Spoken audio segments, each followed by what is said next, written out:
we'll be looking at design of tension members. Steel tension members are probably the most common and efficient members in the structural applications. They are the elements that are subjected to direct axial tensile loads which tend to elongate the members. Member in pure tension can be stretched up to a point and beyond the yield limit and does not buckle locally or overall. Hence, their design is not affected by the classification of section, for example, compact, semi-compact, etc. Design stresses are determined from table 1.9 in the code and is therefore not reduced. Tension member occur as components of trusses, the bottom chords of roof trusses,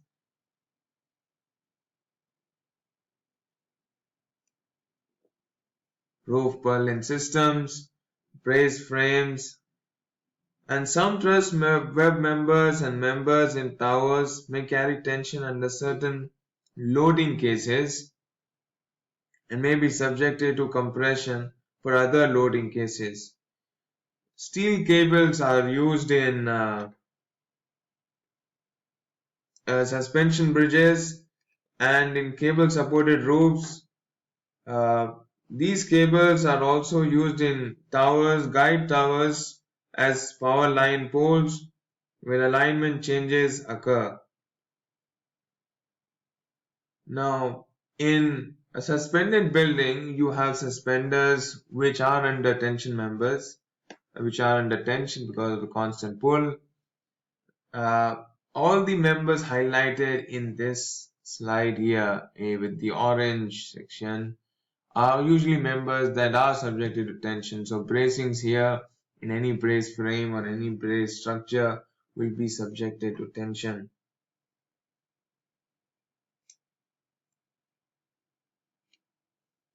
Now there are various cross sections that are available which are used today for tension members.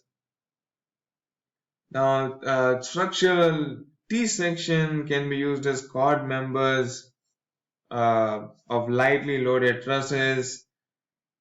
Rods and bars are used as tension members in bracing system.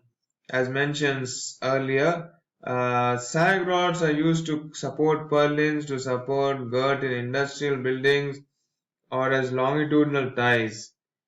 I sections, channel section, and built-up section using angles are used when greater rigidity is required and are often used in bridge structures.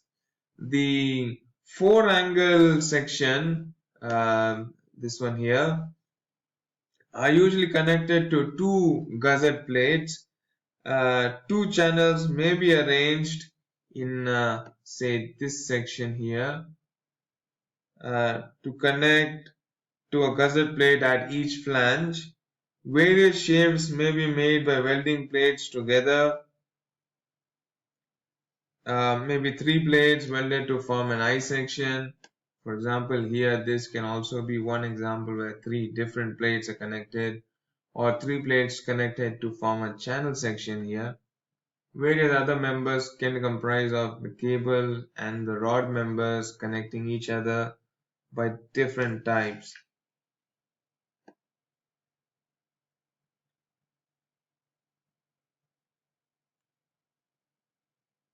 Now, coming to the behavior and the load deformation behavior of an actually loaded tension member is very similar to the basic material stress strain behavior we have seen for steel structure. When a member is subjected to tension, the area of cross section and the gauge length continuously change due to the Poisson effect and longitudinal strain.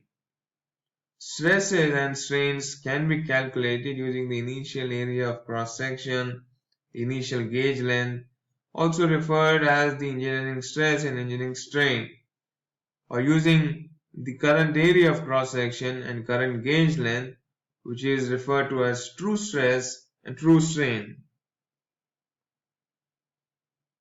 Now, the engineering stress strain curve is represented by four regions: the linear elastic region, the yield plateau, the strain hardening region, and the strain softening region.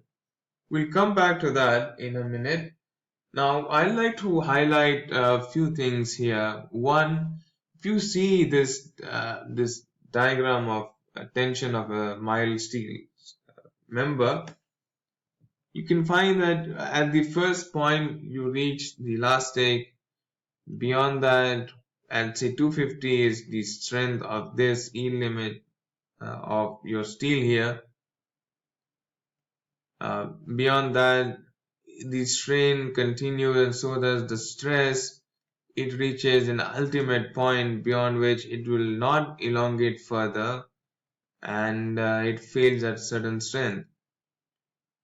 Now that is the case for mild steel. In case of high strength steel, the yield or the elastic range is higher, which is greater than what was seen in mild steel, and so is the ultimate yield stress of this material, although it reaches earlier than that of mild steel, and therefore the elongation is small in high strength steel, whereas the elongation is high or very large in a mild steel section.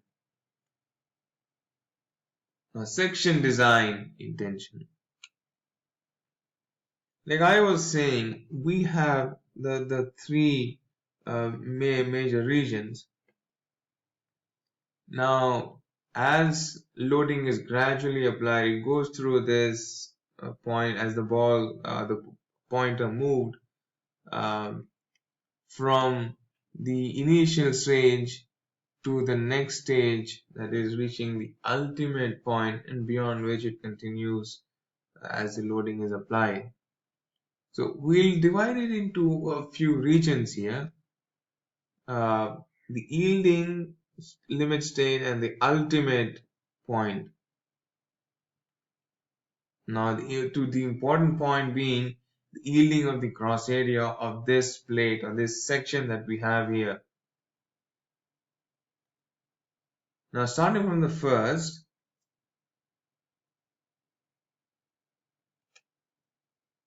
the linear elastic region.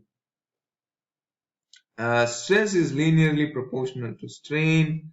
When the load exceeds a value corresponding to yield strength, the specimen then undergoes gross plastic deformation.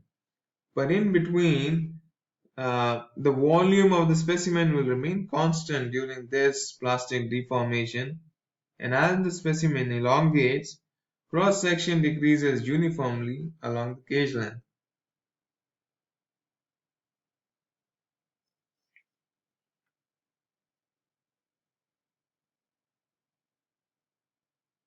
So as you keep increasing, it reaches an yield point which is slightly more than the elastic stress.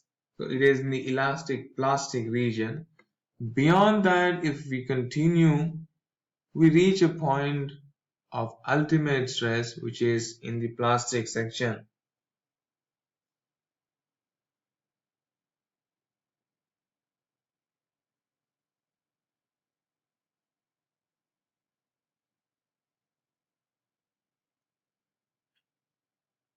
Now, important point is again the rupture of net area. Beyond that, as can be seen here, there will be a rupture of the net area happening. So here you see this, the area or the section here starts to crack off, and there that leads to in a structure with a hole, the member starts to now really tear apart and then gradually will tend to failure. A design strategy for tension. We are interested in finding the gross area design strength and the net area design strength. Now, the reason why we are interested in that is because the gross area, as you would have seen earlier, is the area of this whole section. Whereas when members subjected to tension, it is actually the net area which governs the design, because that is the actual area which gives us an idea of how much section load the material is going to take, and how soon or how early it will fail under the applied load.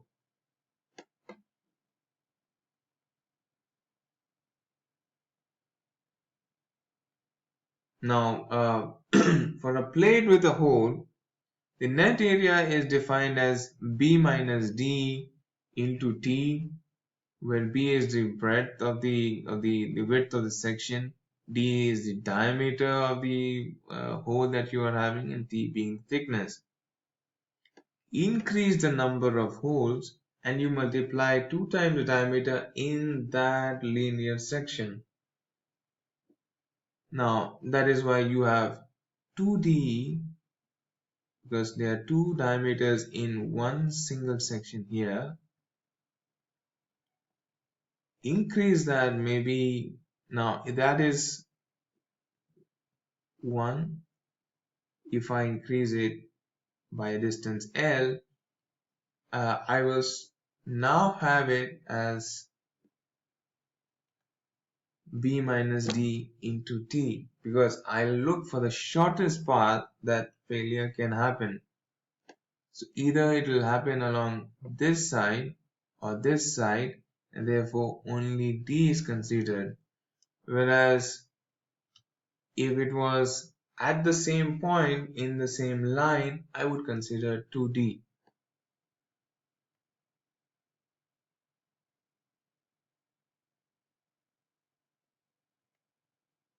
Now in this case, it may fail along the dotted line here provided, and therefore the net area should be greater than B minus 2D into T, but less than B minus D into D. So how do you arrive at that? We follow a formula as such. As seen here, the failure mode will happen along these dotted lines, and these are not to be under consideration, because the failure or movement of load or stress will happen always along the shortest path. And you can argue that the shortest path can be a straight line here, but the members, like very much like human beings, will like to pass the load always to nearby members very easily.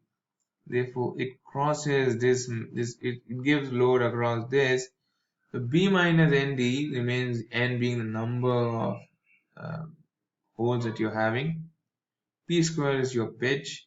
G summation of P square. So all your P that will be along this point to this point, and your G number of that multiplied by T.